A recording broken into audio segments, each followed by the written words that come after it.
This is going to be the game I obviously have the most to say. Obviously, I'm a Penn State backer. I thought Penn State was the best play of the entire day. I thought this was going to be the game, where James Franklin finally wins the big one.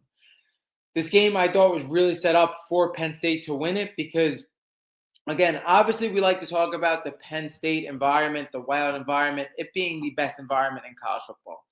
Again, in my opinion, it 100% is. I went to 2 whiteout games personally. I will be going to more.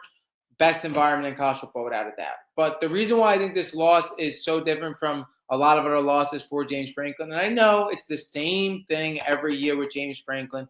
Everybody's going to say it. But I thought this loss was really bad in the sense of I feel like Penn State and the James Franklin thing gets blown out of proportion sometimes, him not being able to win the big game. I know it's a huge sample size, but, a couple of years back, I feel like Penn State was usually the underdog in these matchups. Against, like, on Ohio State, they just flat out did not have the weapons sometimes. I thought Penn State, like 2016, 2017, one of those years, I thought that was, like, their best team with Trace McSorley, with Saquon, the amount of NFL pass catches they had on the offense. That's when I thought was really their chance, and they did play well that season, but then after that, I was like, this Penn State team, yeah, they can't win the big game, but they're also the underdogs in the matchup. They also don't have the roster of the people across from them. But I thought this loss was so different and so big because I thought Penn State and Oregon on a neutral site, home field advantage taken away, were pretty even, and I would have gave Penn State the edge. So now I would give Penn State the slight edge on roster, and then you also have this environment backing up. Like Dan Lanning said, that should give you 7 points automatically, having this environment backing you up, and you still lose this game. So that's the big difference in this game for me when it comes to the noise around James Franklin. There are certain games, whether you don't play with this environment backing up or you don't have the same roster of the person across from you, where it's sometimes blown out of proportion a little bit, but this is a game that Penn State should have won. It's a game 100% Penn State should have won, like I said. They're even, if not better than Oregon, and I don't know how that statement is now because Oregon has looked really good. They are 5-0, but roster-wise, throughout that roster, you're even with Oregon, and you have this insane environment backing you up, and you are not able to get this win. This feels different to me. Now, we're going to get into the game, and we're going to talk about, after the game, how I think this could shape both these teams' seasons. Now, for this game, we saw throughout 3.5 quarters, basically no scores. We saw a 3-3 defensive battle for 3.5 quarters. Why do I think this happened? I think this happened because you have an Oregon team and a Penn State team that played absolutely nobody. So I think defenses are able to react, but offense takes a little time to settle in. And when you have two offenses that haven't played anybody, this is why it becomes a 3-3 battle for 3.5 quarters, because both offenses take a huge jump in competition in this game with what they are seeing and what they're going to have to read. Now, we see Oregon jump all the way to a 17-3 lead going into the fourth quarter. In the middle and the beginning of the fourth quarter, 17-3 lead. First of all, I want to say Dante Moore, absolutely phenomenal. I get it. There was no big explosive plays from this Oregon offense, but when you're playing at Penn State in a whiteout, it's really hard to dial up things like that. Not only with the crowd noise, with the environment, it's just tough to dial up things like that. But Dante Moore did everything right. When we look at Dante Moore, 29 for 39, 248 yards, 3 touchdowns. He wasn't shelled at all from the environment when, like I said, he hasn't played nobody going into the season, and he plays the toughest environment. He looked really, really good. And no mistakes is absolutely phenomenal from him as well. I guess you can say his 1 turnover did come from the 2-point conversion, but, again, it's on a 2-point conversion. He looked really, really good. This Oregon offense, the depth they have at running back is phenomenal. They haven't really used Mekhi Hughes this season, who I thought was going to be a major impact player for them. But they have multiple running backs with 4+ touches. They're able to switch backs, and it's like whoever has the hot hand. I absolutely love that philosophy.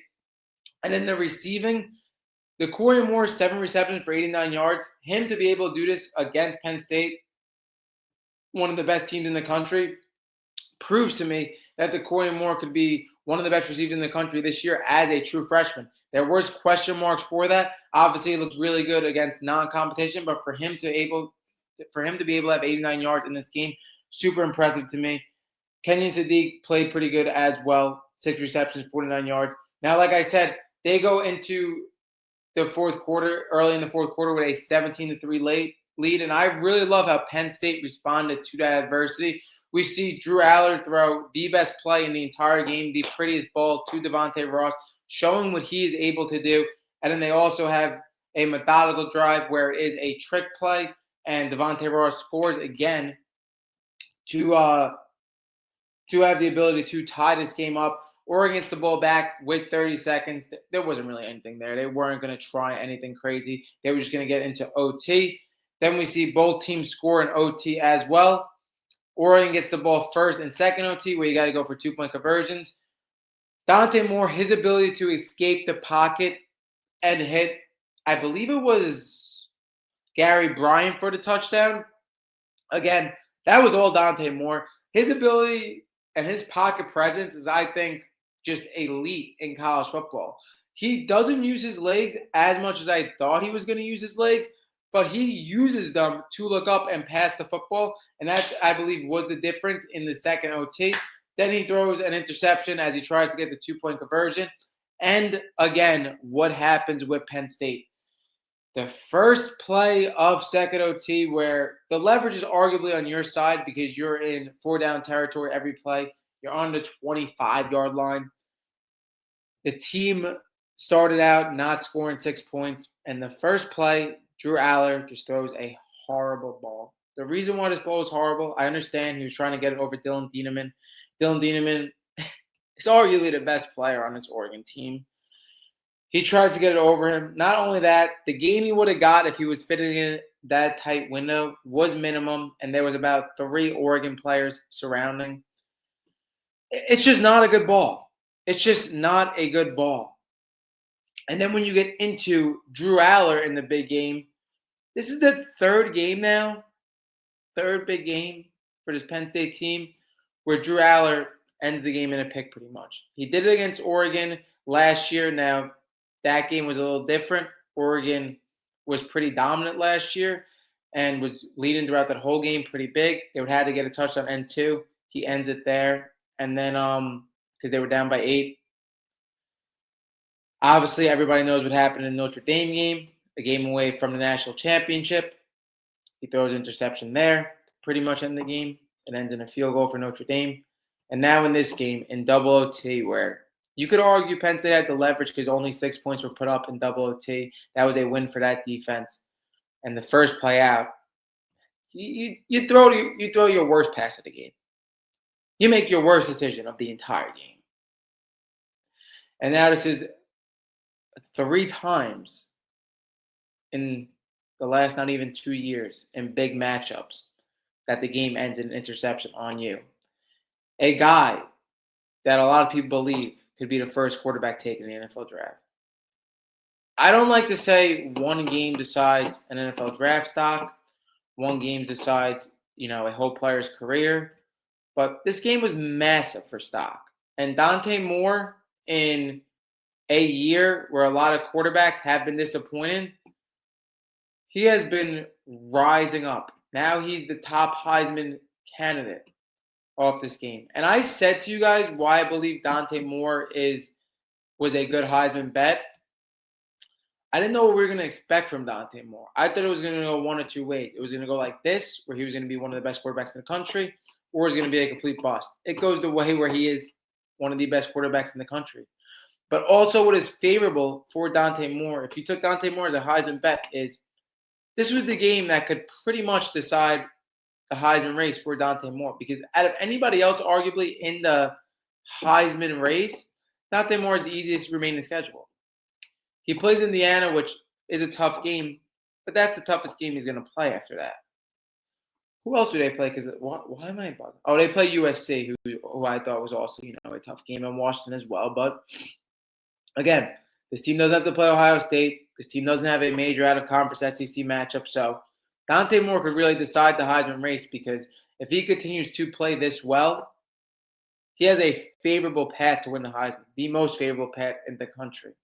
Now, another thing I want to discuss with this Penn State Oregon game as well is how is this going to shape both team seasons? Now, like I mentioned with Oregon, they're going to ride the schedule out. They're going to be in the Big Ten championship. They're going to be in the college football playoffs without any hiccups because they're going to be a pretty sizable favorite in every matchup throughout the season.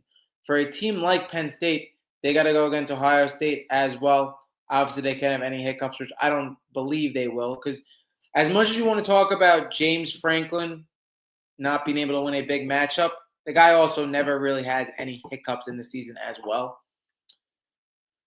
The thing is, why I wanted to discuss this and why I believe James Franklin didn't necessarily need to have this game. One, I still believe James Franklin is a really good coach. This was a Penn State team, no matter if you want to talk about them not winning a big matchup last year. They were one of the Final Four teams in the college football playoffs. Like, the season last year was still pretty good. I know it's national championship or bust for a program like this, but again, not a season that you should really have be on the hot seat as a coach. But why I said James Franklin didn't need to have this game, one, because like I said, they're going to be in the college football playoffs. But two, if he has this game and he doesn't win the big matchup in the college football playoffs, that's really going to cause some insane hot seat style questions. Even though I think James Franklin is a really good coach, and the way the college football landscape is, it's really hard to fire a guy like him. I don't think he deserves to be fired. But I would much rather, even him, all of Penn State, if this was, a lesson learned this season, this was adversity faced, and then he wins the big matchup in the college football playoffs. Because we've seen the same thing happen in reverse to Oregon last year. Oregon had that huge win for Dan Lanning, one of Dan Lanning's really first staple wins. Again, he did it against Washington the year before. He didn't do it against Washington the year before. So one of his first really staple wins against Ohio State, a game that they were underdogs in. But then we saw in the playoffs the second time around, they get blown out of the water. So maybe the same thing could happen in reverse for Penn State, and that's why I said he didn't need to have this win, because it's really going to be looked at what you do in the college football playoffs. Maybe they face Oregon again. They face a big matchup in the college football playoffs. That's when you want to change the tone in the college football playoffs. That's when you want to change the tone of him not being able to win a big game. In the regular season, would it have meant something? Yeah, 100%. Is it a game they should have won? 100%. But this Penn State team needs to make it happen in the postseason.